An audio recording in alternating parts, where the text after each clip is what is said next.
Setiap orang ada permulaan. Ada yang bermula dari tak kenal huruf langsung. Ada yang pernah belajar masa kecil dahulu. Tapi tinggal berpuluh tahun. Di kelas Iqra' dewasa, kita mula daripada asas.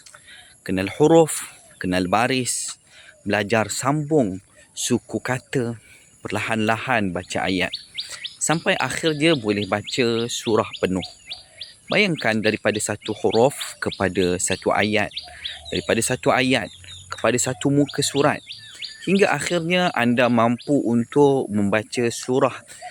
Saya masih ingat seorang peserta. Kali pertama datang, dia hanya kenal alif. Tapi selepas beberapa bulan, Alhamdulillah dia sudah mampu membaca surah Yasin dengan baik.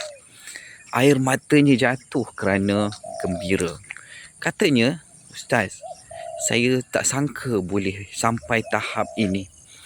Inilah nikmat sebenar bila kita kembali kepada Al-Quran. Jangan tunggu lagi.